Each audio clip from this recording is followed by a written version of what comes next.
All right, we got to talk about some pretty luxurious stuff. This is very rare for a city like San Francisco. Another skyscraper, which is a pretty tall one, by the way. This isn't like some regular skyscraper. We're talking about hundreds of apartments, possibilities of big office spaces, and of course, the location is fantastic. You're right next to Salesforce Tower, right next to tens and 20s of other office buildings. This is going to be commanding some pretty good rent. But here's the thing, this probably isn't the best idea in the world. Now, I'm sure San Francisco really needs construction, but construction is so lacking right now. If you guys know, San Francisco typically builds around 2,000 to 3,000 condos slash apartments per year.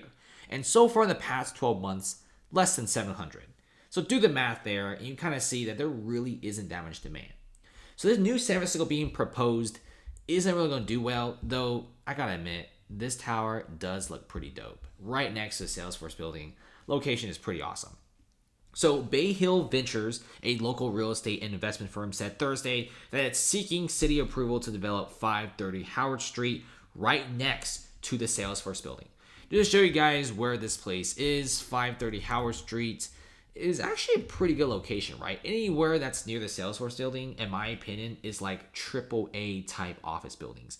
But if you look at some of these places, many of these office buildings are going for cheaper than ever before. It's going to be probably in one of these empty plots of lands, which are right next to like the Salesforce rooftop garden, right next to the luxury condos of 181 Fremont. And of course, don't forget, you're going to be right next to the Leaning Tower, which is the Millennium Tower right next door. It's a stone's throw away. But to let you guys know that condos in 181 Fremont, despite the massive real estate drops in San Francisco, they still go for like $2 to $3 million for like a 2-bedroom. So I guarantee that these apartments and condos are going to be renting and selling for a lot of money. But the main thing is, will people rent these apartments? Will people buy these apartments? Because this is an 840-foot building containing 672 apartments, consisting of 1, 2, 3 bedrooms for lease, and 3 bedrooms are extremely expensive in this location. So I'm guessing they're probably renting this out to like really wealthy families working in the area.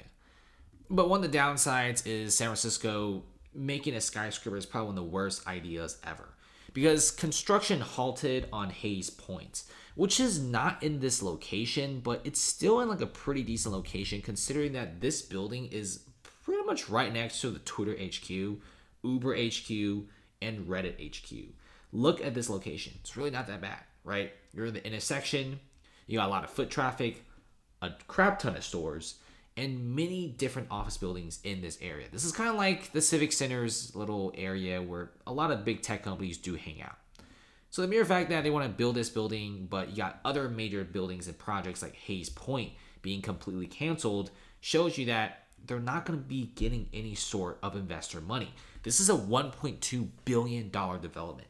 This is not cheap at all. Like, the square footage of this unit is pretty insane, considering that it's consisting of over 300 condos for sale and around a whopping 300,000 square feet of office and retail space. Not building this is a massive blow to San Francisco, who desperately needs outside investment money because the city is going broke. If you guys don't believe me, the mayor has already announced major price cuts.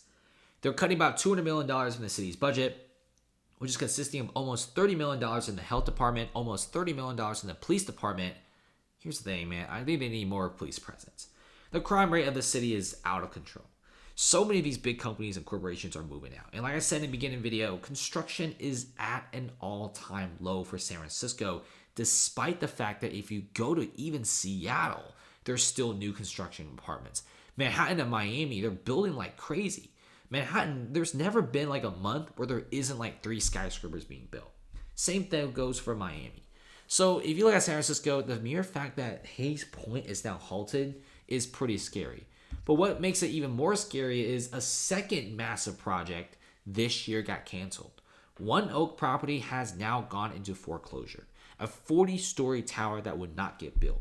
There's also rumors and a lot of talks that several upcoming skyscraper projects have been completely canceled, not even put on the drawing board. Like, you don't even know what the render looks like. Talks have canceled for many of these massive projects. And there's even like a smaller developer who made like 26, 28 condos in like Mission Bay. didn't even get sold a single unit, and the whole entire complex got taken by the bank because they can't sell it, and mortgage rates are so incredibly high. This is another like over 300 unit condo plus almost 500 rental units, super high end, right? Obviously, it's gonna sell like hotcakes if it was pre-pandemic, but now with the pandemic going on, and then after the pandemic, you got like high interest rates going on. In the future, you're gonna be having even more higher unemployment rates. These towers are not going to be getting built, and they're not going to get any business. And the reason why Hayes Point got canceled was they couldn't really find any tenants or investors. So the crazy part is Bay Hill Ventures actually wants to build this building. You know the Fremont building that's right next door? Yeah, Facebook just recently vacated out of this, right? Facebook vacated out of almost 500,000 square footage of space. This could be a massive gamble for the real estate firm. But like I said before, it's a big gamble, but the chances of losing a lot of money in a major project like this is very, very high. I'd much rather see a project like this being built in Manhattan or being built in like even Vegas or Miami, Tampa, Orlando. Those places you can at least sell many of these units and rent them out. But San Francisco, I don't know. The amount of people commuting to San Francisco has dropped to the all-time low. There used to be 150,000 office employees coming to San Francisco.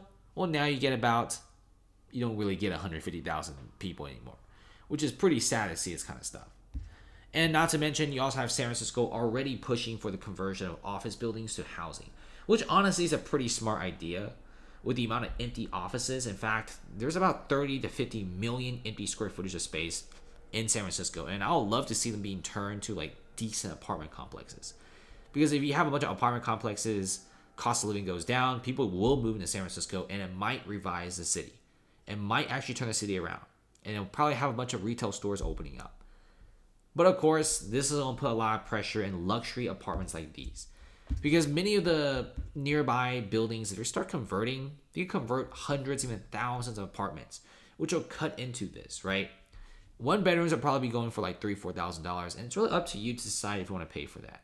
And many people are not willing to pay for this kind of price.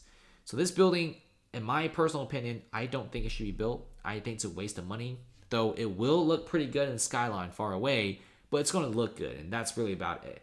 But what did I know, right? I'm just talking behind a computer screen. Maybe this building can make a lot of money, but if you look at some of the canceled projects and some of the outflows of individuals and a lot of rich people, rich companies leaving and massive tech layoffs, building a building like this just isn't really possible in this type of climate condition. Rates are super high. Sure, you could build it, but you're not going to be making that much money. Even Google is cutting back on employees, right? Nextdoor in San Francisco laid off 25% of its employees. That's just Nextdoor. That's just one company. And there's hundreds of other startups and companies doing crazy amount of layoffs in San Francisco. And we're not looking at your average Joe. We're looking at people making 6 figs here.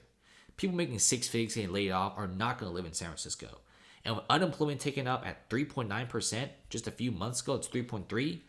It's not great. If you look at the latest job reports, unemployment and the amount of people getting welfare have went up. So places like San Francisco and these ultra luxury developments in a city where there's already a population outflow really isn't that great of an idea.